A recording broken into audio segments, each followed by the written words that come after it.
오늘 본문 말씀 보시겠습니다. 오늘 메시지의 본문 말씀은 계속해서 읽고 있는 사도행전 오늘은 2장 22절로 36절까지 말씀입니다. 사도행전 2장 22절에서 36절까지 말씀 제가 봉독해 드리겠습니다. 이스라엘 사람들아, 이 말을 들으라. 너희도 아는 바와 같이 하나님께서 나사렛 예수로 큰 권능과 기사와 표적을 너희 가운데서 베푸사 너희 앞에서 그를 증언하셨느니라. 그가 하나님께서 정하신 뜻과 미리 아신 대로 내준 바 되었거늘 너희가 법 없는 자들의 손을 빌려 못 박아 죽였으나 하나님께서 그를 사망의 고통에서 풀어 살리셨으니 이는 그가 사망에 매여 있을 수 없었음이라. 다윗이 그를 가리켜 이르되 내가 항상 내 앞에 계신 줄을 배웠으며 나로 요동하지 않게 하기 위하여 그가 내 우편에 계시도다. 그러므로 내 마음이 기뻐하였고 내 혀도 즐거워하였으며 육체도 희망에 거하리니 이는 내 영혼을 음부에 버리지 아니하시며 주의 거룩한 자로 썩음을 당하지 않게 하실 것이미로다. 주께서 생명의 길을 내게 보이셨으니 주 앞에서 내게 기쁨이 충만하게 하시리로다 하였으므로 형제들아, 내가 조상 다윗에 대하여 담대히 말할 수 있노니 다윗이 죽어 장사되어 그 묘가 오늘까지 우리 중에 있도다. 그는 선지자라. 하나님이 이미 맹세하사 그 자손 중에서 한 사람을 그 위에 앉게 하리라 하심을 알고 미리 본고로 그리스도의 부활을 말하되 그가 음부에 버림이 되지 않고 그의 육신이 썩음을 당하지 아니하시리라 하더니 이 예수를 하나님이 살리신지라. 우리가 다 이 일의 증인이로다. 하나님이 오른손으로 예수를 높이심에 그가 약속하신 성령을 이 아버지께 받아서 너희가 보고 듣는 이것을 부어주셨느니라. 다윗은 하늘에 올라가지 못하였으나 친히 말하여 이르되 주께서 내 주에게 말씀하시기를 내가 내 원수로 내 발등상이 되게 하기까지 너는 내 우편에 앉아있으라 하셨도다 하였으니 그런즉 이스라엘 온 집은 확실히 알지니 너희가 십자가에 못 박은 이 예수를 하나님이 주와 그리스도가 되게 하셨느니라 하니라. 아멘. 봉독해드린 사도행전 2장 21절로 36절까지 말씀 가운데서 복음의 권위와 능력이라는 제목으로 메시지를 나누도록 하겠습니다. 지난 주일에 우리들은 구약성경 요엘서 2장 28절 이하의 말씀이 성령 강림으로 말미암아 이루어지는 일들에 관한 예언이며 오순절날이 이르렀을 때에 사도들과 120명가량의 문도들이 모인 자리에서 일어난 성령 강림이 바로 그 예언의 성취임을 알 수 있었습니다. 오늘날 우리 시대의 성령의 사역을 자칭하는 많은 은사자들이 생각하는 것처럼 성령께서는 단순히 이적을 일삼으시기 위해 단독적으로 역사하시는 분이 아니라 분명한 목적을 위하여 이적 가운데서 강림하신 분이심을 파악한 것입니다. 더구나 구약 성경의 요엘서와 사도행전에 기록된 역사 사이에는 최소한 400년 이상의 시간 간격이 존재한다는 점에서 그 성취에 있어서 너무나도 분명한 목적이 내포되어 있음을 확신할 수가 있을 것입니다. 말세에 내가 내 영을 모든 육체에 부어주리니 너희의 자녀들은 예언할 것이요 너희의 젊은이들은 환상을 보고 너희의 늙은이들은 꿈을 꾸리라고 한 요엘서의 예언이 그들이 다 성령의 충만함을 받고 성령이 말하게 하심을 따라 다른 언어들로 말하기를 시작하는 가운데 각 언어로 하나님의 큰 일을 말함을 듣는 것으로서 성취되었던 일은 그저 놀라운 이적과 표적 그 자체로서가 아니라 누구든지 주의 이름을 부르는 자는 구원을 받으리라는 복음을 분명하고도 명백하게 확증하는 목적에서 이루어졌던 것이죠. 이처럼 베드로 사도는 오순절 성령 강림의 놀라운 일이 단순히 이적과 표적으로서 그 자체의 의미를 지니는 것인 양 언급하지를 않으며 또한 그것이 예수 그리스도께서 약속하신 것에만 근거하는 것도 아니며 오히려 구약시대의 선지자들을 통하여 말씀하신 예언을 성취하는 목적으로서 이루어졌던 사실을 직접적으로 언급하여 설명하고 있습니다. 그리고 그렇게 함으로써 오순절 성령 강림의 일들이 이적 자체로서만 이해되고 기억되지 않고 오히려 오래전 구약시대에 예언하신 바가 고스란히 성취되는 명백하고도 공적인 목적에 따라 이루어진 일로서 기억하도록 한 것입니다. 그러니까 이적 자체에 의미가 부여되는 것이 아니라 말씀의 성취의 목적과 의미가 담겨 있는 것이죠. 한마디로 베드로 사도는 그러한 설명 가운데서 그 자리에 모인 유대인들과 예루살렘에 사는 사람들, 그리고 이후로 모든 믿음의 백성들과 우리에게 이르기까지 이적과 표적 그 자체로서가 아니라 하나님의 말씀의 의미와 분명한 성취에 주목하고 또한 기억하도록 설교한 것입니다. 사실 이적과 표적은 지금도 얼마든지 꾸며낼 수가 있죠.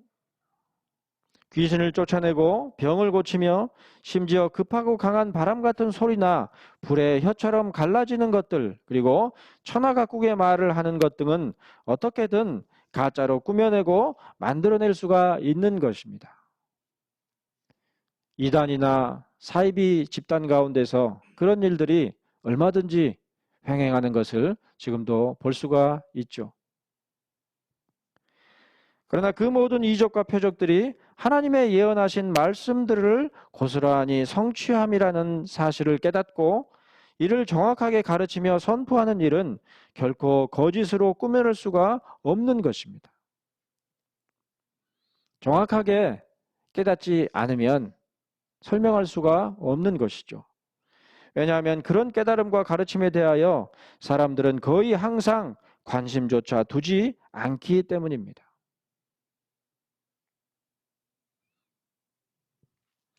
구약의 선지자들도 그러했고 신약의 그리스도와 사도들 또한 바로 그러한 일들, 이적과 표적이 아니라 이미 주신 하나님의 예언, 선지자들을 통하여 말씀하셨을 뿐만 아니라 그리스도와 사도들에 의해 풀어지며 증거된 통찰과 가르침에 대하여 사람들은 항상 무관심하며 큰 의미를 두지 않았던 것입니다.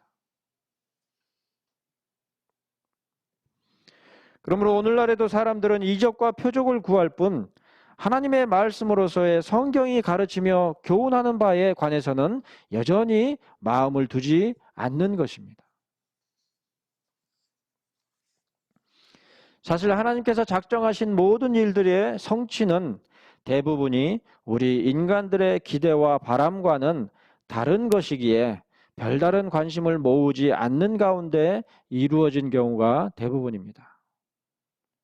그러므로 창세로부터 아주 오래도록 예언되었던 예수 그리스도의 나심에 있어서도 저 멀리 동방의 박사들 외에는 누구도 그의 나심을 주목하지 않았으며 심지어 예수의 나심에 관하여 듣고서 그를 죽이려고 한 헤롯 왕조차도 구약 예언이 성취되는 것에 대해서는 관심을 기울이지 않고 예수를 죽이려고만 했을 만큼 하나님의 작정하신 모든 일들은 대부분의 인간들이 보이는 관심 밖에서 이루어지는 경우가 대부분이었던 것입니다.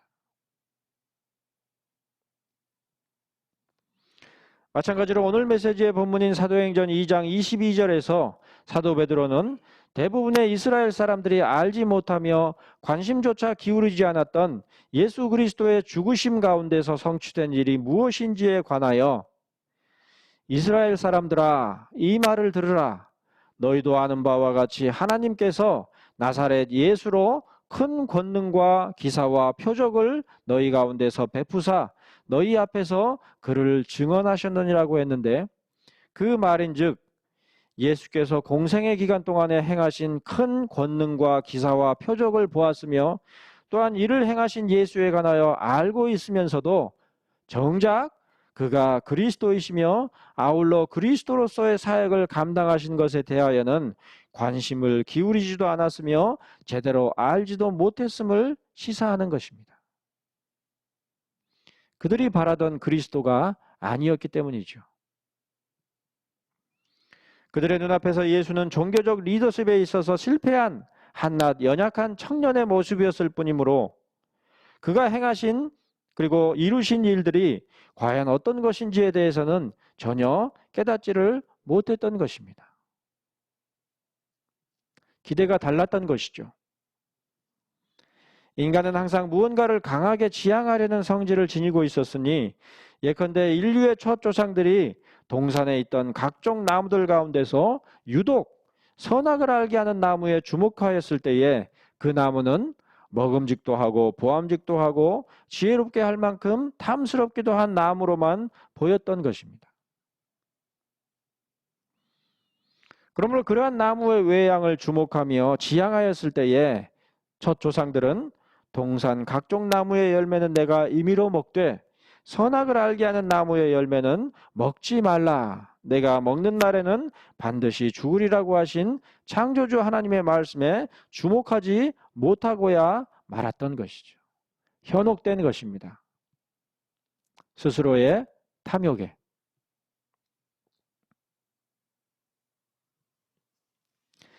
마찬가지로 마음속에 무언가 거리끼거나 지향하는 바가 있는 사람들은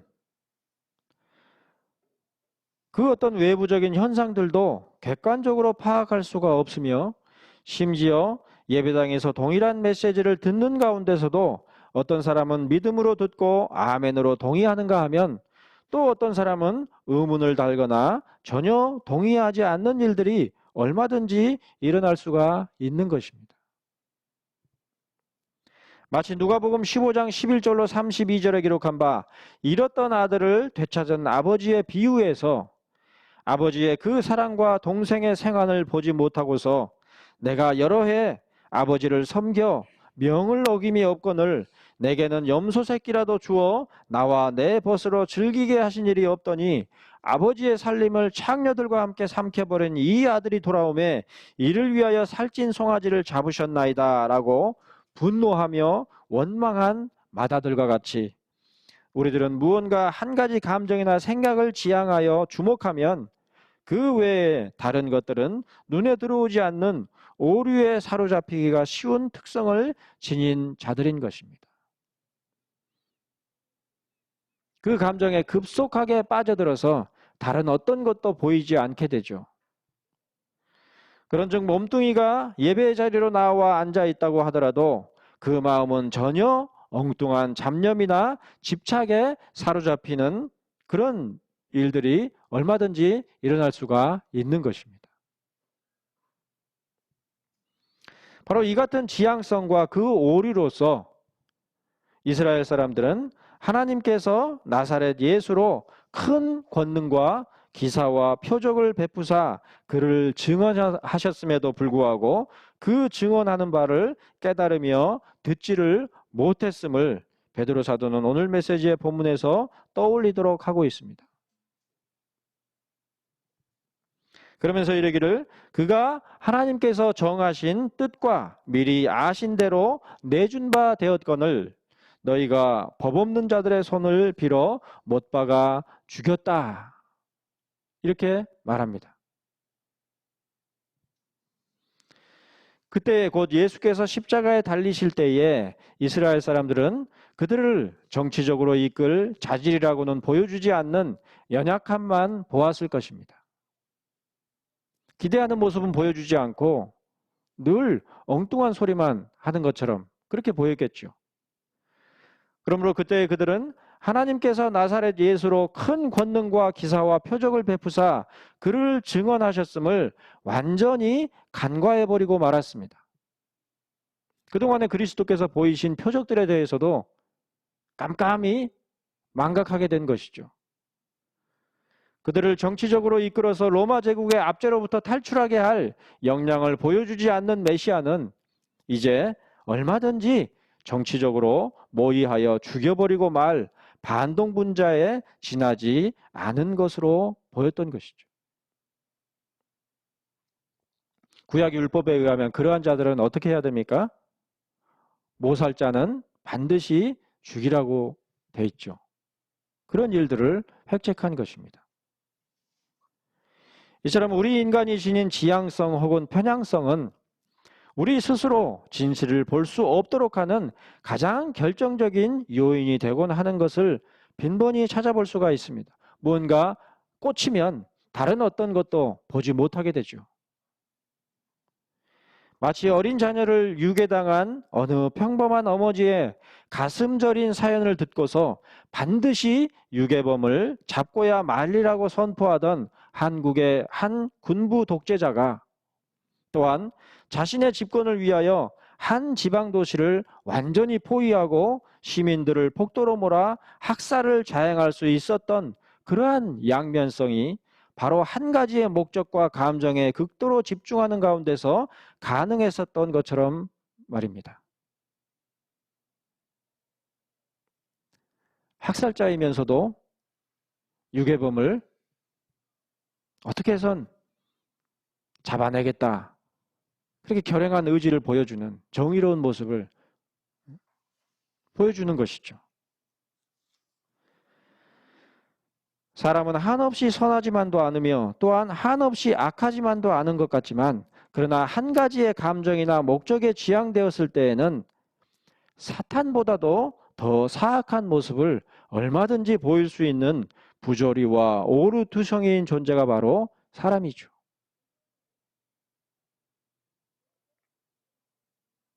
불과 몇십 년 전에 6.25 동란 때에 그런 모습을 백주대낮에 수없이 볼 수가 있었죠. 양민 학살들.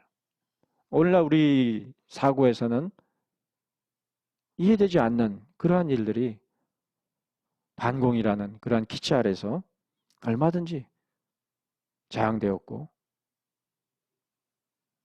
여전히 그러한 것에 대한 반성이 없는 그러한 현실 가운데 있는 사람들을 볼 수가 있죠. 그러나 베드로 사도는 지금 이스라엘 사람들에게 그러한 오류를 지적하고 있는 것만이 아닙니다.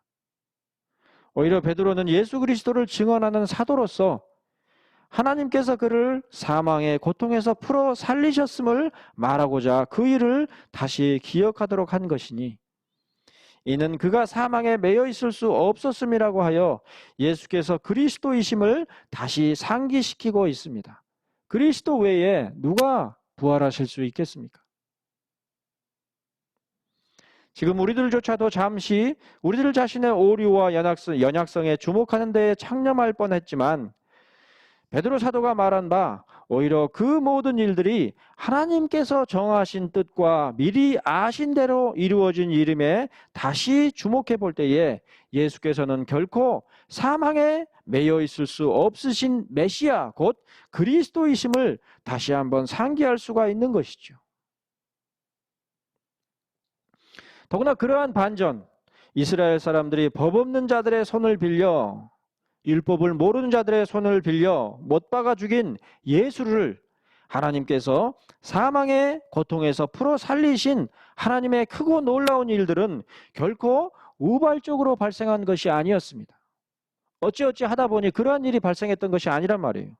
오히려 시편 16편 8절 이하에서 다윗이 기록한 바 내가 항상 내 앞에 계신 주를 배웠으며 나로 요동하지 않게 하기 위하여 그가 내 우편에 계시도다. 그러므로 내 마음이 기뻐하였고 내 혀도 즐거워하였으며 육체도 희망에 거하리니 이는 내 영혼을 음부에 버리지 아니하시며 주의 거룩한 자로 썩음을 당하지 않게 하실 것이미로다.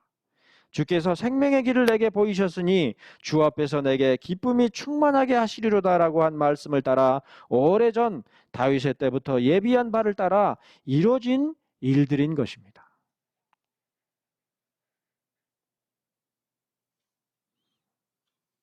그러니까 그리스도의 그 부활에 이르기까지의 그 모든 일들을 다윗은 알고 있었던 것이죠.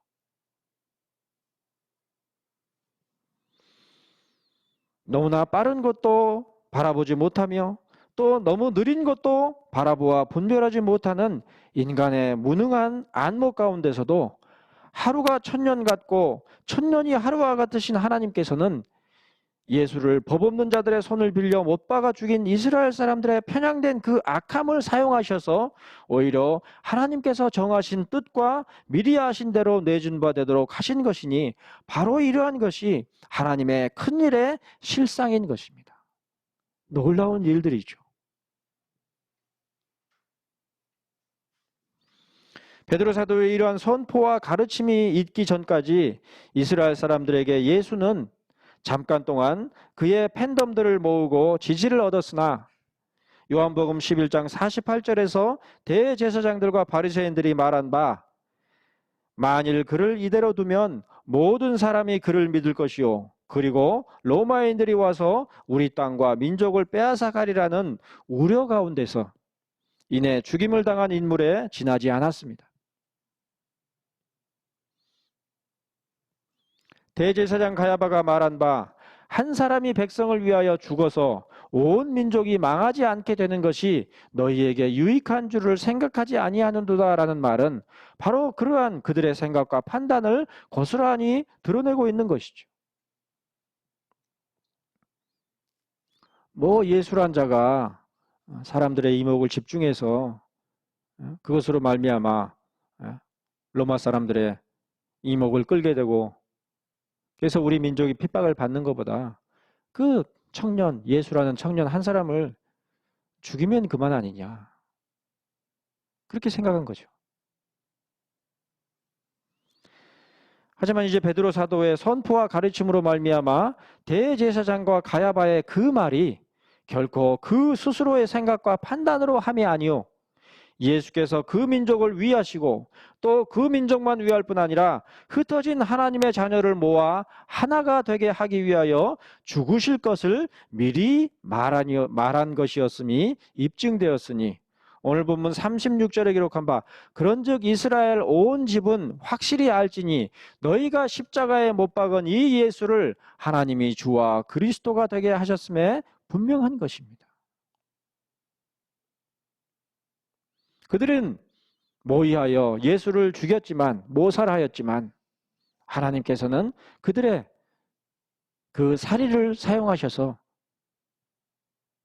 죄인들을 구속하시는 그 은혜를 이루신 것이죠. 무엇보다 베드로 사도는 이스라엘 조상의 다윗에 관하여 30절로 31절에 이르기를 그는 선지자라 하나님이 미리 맹세하사 그 자손 중에서 한 사람을 그 위에 앉게 하리라 하심을 알고 미리 본고로 그리스도의 부활을 말하되 그가 음부의 버림이 되지 않고 그의 육신이 썩음을 당하지 아니하시리라고 말한 것임을 밝히며 이어지는 32절에 이르기를 이 예수를 하나님이 살리신지라고 하면서 우리가 즉 모든 사도들이 다 이 일의 증인이로다라고 선언하였으니 이러한 것이 바로 예수 그리스도의 죽으심의 진면목인 것이죠.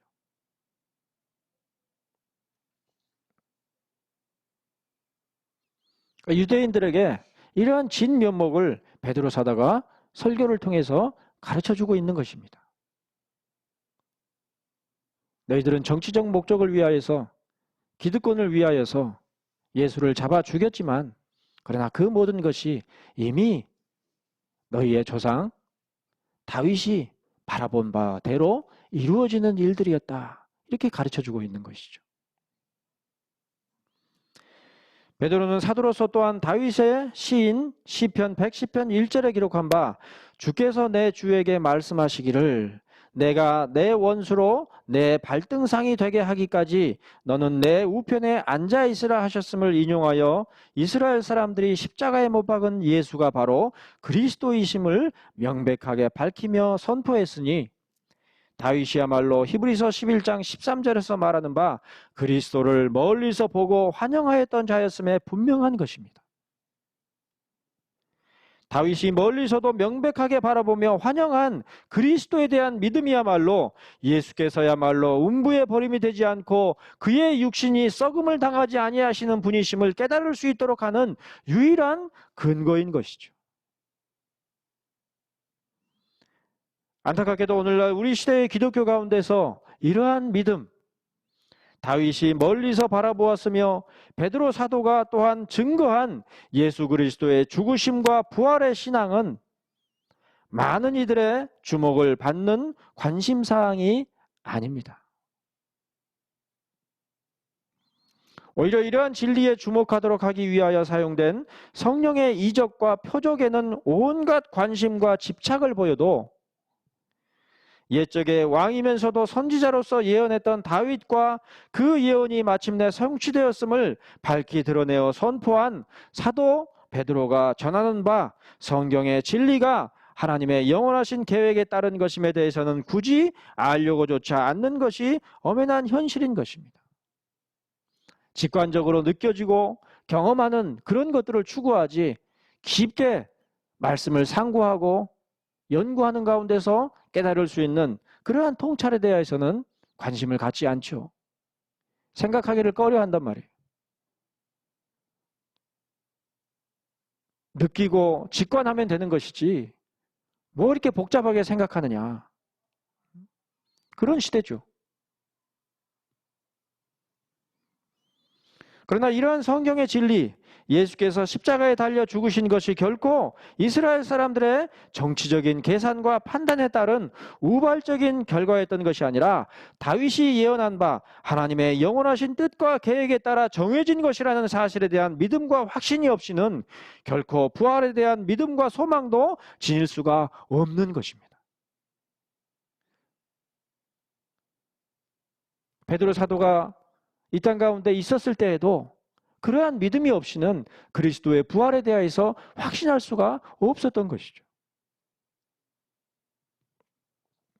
오늘날의 기독교 신앙 가운데서 부활과 영생에 대한 소망은 찾아보기가 어렵고 당장의 이 땅의 삶에서 필요한 온갖 것들을 즉흥적으로 구하며 얻고자 하는 것이 보편적인 실정에서는 심지어 예수께서 그리스도이신 사실조차 별다른 의미가 없게 되어버린 실정이지만 그리스도면 어떻고 마음의 심은 어떻고 붙다면 어떻고 우리의 소망하는 바를 들어주면 그만이죠.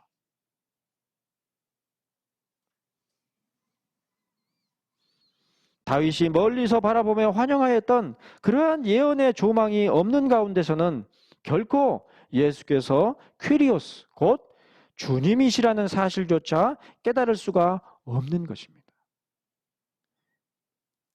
인간적으로 볼 때 다윗의 후손으로 나시는 이가 어떻게 다윗에게 퀴리오스가 될 수 있어요? 주가 될 수 있어요. 다윗은 그 그리스도를 바라보며 주라 칭했단 말이에요. 주님이라고. 자기의 후손 가운데 나실 이에 대하여서. 그래서 베드로는 다윗을 가리켜서 선지자라고 한 것이죠. 사실 지금 우리들의 시대에 예수께서는 주님이 아닙니다. 오히려 우리들이야말로 예수께 대하여 주님인 것이 엄연한 현실입니다. 주님, 그리스도가 우리의 주인인 것이 아니라 우리가 그리스도의 주인이죠. 구약의 선지자들이 항상 그러했었던 것처럼 현실을 긍정하고 수긍하는 것이 아니라 현실을 비판하고 부정할 줄 아는 시선으로 볼 때에 우리 시대의 주님은 예수가 아니라 수없이 많은 필요와 요구들을 지니고서 예배 자리에 친히 이르신 신자들인 실정입니다. 예배하는 자들이 주인이죠. 그러니까 주님은 진이와 같이 무엇이든 소원하는 바를 들어주셔야 마땅한 그런 시대죠. 그뿐입니까? 지금 우리들의 시대야말로 그리스도께서는 여전히 정치적 심벌 혹은 희생양으로 치부되는 것을 볼 수가 있습니다. 아사셀이죠. 예수님께서 이 땅에 사시던 당대에 이스라엘 사람들이 만일 그를 이대로 두면 로마인들이 와서 우리 땅과 민족을 빼앗아 가리라고 염려했었던 것처럼 그리하여 한 사람이 백성을 위하여 죽어서 온 민족이 망하지 않게 되는 것이 유익한 줄로 생각했었던 것처럼 지금도 우리 자신들의 안위와 정욕들을 위하여 예수께서 그리스도이심을 부정해버리는 그리고 죽이는 것과 마찬가지인 그러한 일들이 자행되고 있으니 예수께서 지금 우리들의 시대에도 사람의 몸으로 살고 계신다면 여전히 수많은 이적과 표적을 보여야만 비로소 인정을 받을 것입니다. 기적이 없이는 예수께서 그리스도이신 것이 의미가 없었겠죠. 하지만 고린도전서 1장 22절로 24절에서 사도 바울이 기록한 바 유대인은 표적을 구하고 헬라인은 지혜를 찾으나 우리가 십자가에 못 박힌 그리스도를 전하니 유대인에게는 거리끼는 것이요 이방인에게는 미련한 것이로되 오직 부르심을 받은 자들에게는 유대인이나 헬라인이나 그리스도는 하나님의 능력이요 하나님의 지혜니라고 말한 것에서 알 수 있는 바 예수 그리스도의 능력은 사람들이 원하는 바를 따라 이루어지는 표적이나 지혜에 있는 것이 아니라 하나님의 뜻을 따른 능력과 지혜에 있는 것입니다. 하나님의 작정이 이루어지는 그것이 그리스도의 능력인 것이죠. 예수 그리스도의 오심에서부터 공생애의 삶, 그리고 십자가에 달려 죽으시고 부활하심에 이르기까지 또한 40일 동안 사람들 앞에 자신을 드러내시고 승천하셔서 아버지께서 약속하신 성령님을 보내시기까지 그 모든 일들이 우리의 필요와 요구를 따라서만이 아니라 하나님의 뜻과 계획을 따라 한치의 오차도 없이 성취되었던 것이죠.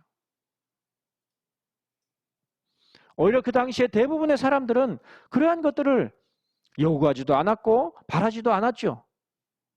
그저 로마의 압제로부터 우리를 자유롭게 해주면 좋겠는데 그런 바람을 가졌지, 자신들이 죄인이고 그 죄를 그리스도께서 구속하시고자 아사셀로 오셨던 것에 대하여서는 한치도 생각하지 않고 있었단 말이에요. 마찬가지로 사도 베드로 또한 이르기를 은과 금은 내게 없거니와 내게 있는 이것을 내게 주노니 나사렛 예수 그리스도의 이름으로 일어나 걸으라고 말한 바 그에게 있는 복음의 능력은 은이나 금과 같은 이생의 재물을 통해서 제공되는 것이 결코 아니며 심지어 일어나 걷게 된 이적을 통해서 제공되는 것도 아니니 오히려 그 능력은 나사렛 예수 그리스도의 이름으로 비로소 제공될 수 있었던 것입니다. 베드로의 능력도 아니고 은과 금은 더더욱 아니고 나사렛 예수 그리스도의 이름, 그 이름으로 일어나 걷게 되었던 일이 가능했던 것이죠. 성경에서 이름은 구약에서나 신약에서나 간에 권위와 능력을 의미하는 단어입니다. 그런즉 사도행전 3장 6절에서 사도는 성전 미문에 앉은 나면서부터 못 걷게 된 일을 일으킬 때에 그 사람의 필요나 베드로의 사도로서의 요구에 따라서가 아니라 오직 나사렛 예수 그리스도, 나사렛에서 무슨 선한 것이 나겠느냐 말함으로 천시하던 곳에서 나신 그리스도이신 예수의 권위와 능력을 따라서 일어나 걸으라고 그 사람에게 명한 것입니다. 우리의 기대나 바람에 상응하는 것이 아니라 나사렛에서 무슨 선한 것이 나겠느냐, 거기서 무슨 메시아가 나겠느냐, 그렇게 생각했던 거기에서 나신 나사렛 예수 그리스도의 이름으로 일어나 걷는 일이 가능했던 것이죠. 뿐만 아니라 베드로 사도는 이스라엘 사람들이 십자가에 못 박은 예수께 대해 이르기를 하나님이 주와 그리스도가 되게 하셨느니라 그랬습니다. 저 먼 시대에 다윗이 믿음으로 분명하게 바라보았던 바 내가 내 원수로 내 발등상이 되게 하기까지 너는 내 우편에 앉아있으라 하셨던 것처럼 심지어 예수께서도 그 자신의 뜻과 의지로서 적극적으로 행하심으로써가 아니라 아버지께서 명하신 것에 철저히 순종하셨으니 너희가 십자가에 못 박은 이 예수를 하나님이 주와 그리스도가 되게 하셨느니라고 한 36절 말씀은 바로 그러한 예수 그리스도의 온전한 순종을 단적으로 내포하고 있는 말씀인 것입니다. 예수께서도 이 땅 가운데서 자기가 임의로 행하신 것이 아니라 아버지의 뜻을 따라서 순종하셨단 말이에요. 이처럼 우리의 신앙과 가장 기본적인 실천으로서의 기도에 있어서도 항상 이러한 그리스도의 순종을 기억하고 따라야 하겠습니다. 사도 요한이 기록한 바 요한복음 15장 19절에 있는 아들이 아버지께서 하시는 일을 보지 않고는 아무것도 스스로 할 수 없나니 아버지께서 행하신 그것을 아들도 그와 같이 행하느니라는 말씀과 같이 우리들도 또한 전생에 걸쳐서 그리스도 안에서 하나님의 하시는 일을 분별하며 하나님께서 명하시고 요구하신 바를 따라 행하기를 힘쓰는 것이, 순종하는 것이, 하나님의 말씀에 순종하는 것이 마땅한 것이죠. 이러한 점에서 예수 그리스도의 순종의 모범은 우리들에게 있어서 철저히 수동성을 가르치는 것입니다. 우리들은 예수 그리스도를 믿으며 곧장 우리 스스로 믿음의 행실로서 살아갈 수 있는 것이 아니라 예수 그리스도의 이름의 권위와 능력을 따라 수동적인 순종의 삶을 실천해 갈 수가 있어야 하는 것이니, 그러한 점에서 우리의 신앙의 실천으로서의 기도 또한 하나님께 합당히 구하도록 하시는 바가 무엇인지를 반드시 알아야만 하는 것입니다. 그러니까 하나님께서 어떻게 기도하라고 말씀하셨는지를 알아야 되는 것이죠.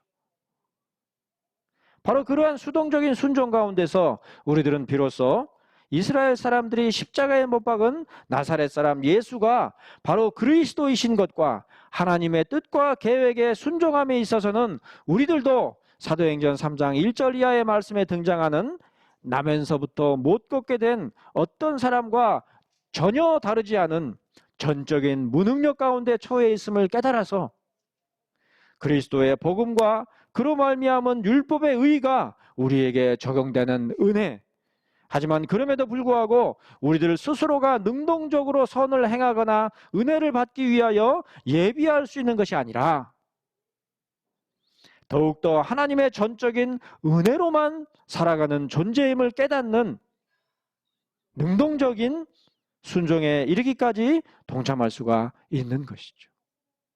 그런 것이 능동성인 것입니다. 우리 스스로 행하는 것을 말하는 것이 아니라 하나님께서 명하시고 요구하시는 것에 철저히 순종하는 그러한 수동성이 동시에 능동성이 되는 것이죠. 비록 우리들의 시대의 기독교 신앙은 갈수록 나사렛 예수 그리스도의 이름에 담긴 참으로 놀라운 권위와 능력 대신에 은과 금 혹은 이적과 표적만을 추구하며 갈급해하고 있지만, 그럼에도 불구하고 인류의 첫 조상들이 타락하고 부패한 이후로 우리들은 나면서부터 못 걷게 된 이들이며, 우리가 구하고 찾을 진정한 권위와 능력이 바로 나사렛 예수 그리스도의 권위와 능력이라는 사실을 마음 깊이 새겨야만 할 것입니다.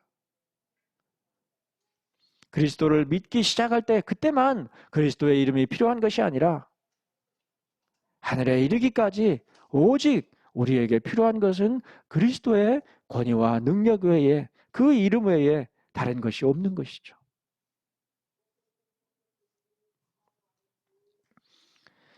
사도 바울이 고린도에 있는 그리스도인들을 방문하였을 때에 그러했던 것처럼 지금도 표적을 구하는 사람들에게 그리스도의 복음은 오히려 거리끼는 것일 뿐이며, 또한 가장 최신의 지혜를 쫓는 사람들에게도 역시나 그리스도의 복음은 그저 지나간 시대의 가치를 그리워하는 어리석은 착오에 불과한 것으로 여겨지고 있지만, 그러나 진정한 하나님의 일꾼들, 그 시대에 죄악된 것들을 비판하였던 선지자들과 그의 자손들 가운데서 나실 그리스도의 부활을 바라보며 퀴리오스 곧 주라 칭하여 기꺼이 무릎을 꿇고자 한 다윗, 그리고 또한 그의 부활을 바라보며 손으로 만져보기까지 했었던 증인들인 사도들에 이르기까지 항상 전하며 확신하는 것은 메시아의 이적과 표적 혹은 그 어떤 새로운 지혜가 아니라 이스라엘 사람들이 천대한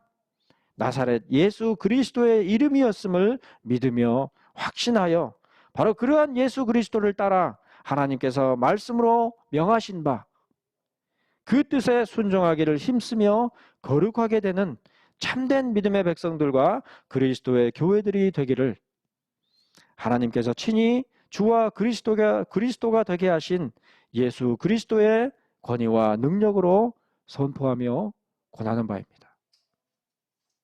기도하시겠습니다.